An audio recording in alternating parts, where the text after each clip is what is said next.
Yeah, when I got the call, I was basically told that there was some flooding due to the aftermath of Tropical Storm Noel in the Dominican Republic. Our assistance had been requested, and we were assembling an air crew to go ahead and fly and assess the situation and see how we could help.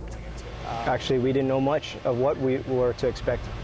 They hadn't given us a lead-in or told us what exactly the situation was, nor we weren't familiar with the area again.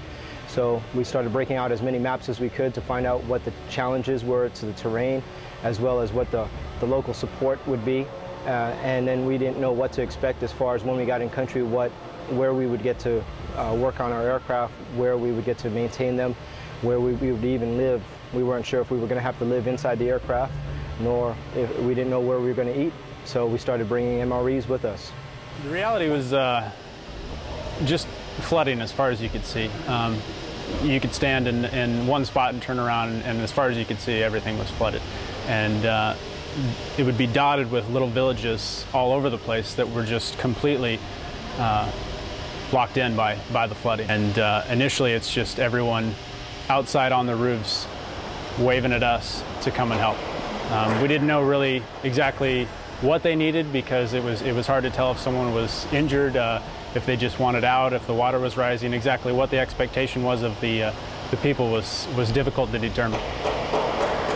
What was interesting was that after 3 days of intense search and rescue, it turned out to be a significant humanitarian mission where we delivered water, food, supplies, medical supplies to many of the villages that were cut off from the major cities and the roads. That unlike Katrina, where people wanted to be taken out, most of the people there were more afraid for their lands and their areas, and they wanted to stay, but they couldn't survive. They were cut off on every avenue of approach to try to get in. So not via air or by land or by sea, there was no way to get assistance to them. The area. Actually getting the food out of the door and keeping the people safe at the same time was extremely demanding. There was at some points where they were literally trying to climb into the helicopter as we hovered over them, and it was just to get at the food and water because they were that desperate. As the mission wore on and we found that people were coming closer and closer to the aircraft, they were getting less and less afraid because they were in such desperate measures. We found to come into a very low hover and try to, instead of landing and pushing the food out or having people try to cordon the area off, we actually started pushing the food right out the door and into the waiting arms of people right below us. And this way they were not endangering themselves either by the tail rotor or other objects on the aircraft. I have to say it's probably one of the most rewarding, most gratifying missions that I've ever done, where you were able to contribute to such a multitude of people at the same time, regardless of country or nationality.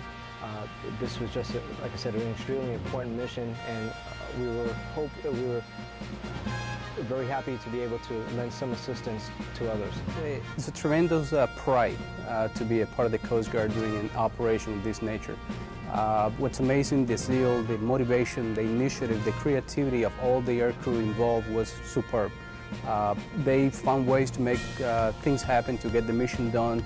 In the end, they saved dozens of lives, and we assisted thousands of many others. It is a very rewarding experience, and one that stays with you forever. Please welcome tonight's awardees. Representing the in-country team, Lieutenant Commander Fred Griffin. Representing Air Station Clearwater, Lieutenant Marcus Wong, and AET-1 Stephen Dudley. Representing Air Station Miami, AET-2 Jason Stanberry. Representing Air Station Borinquen, Commander Juan Lopez.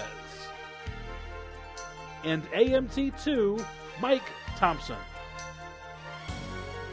Representing Sector San Juan, Commander Robert Warren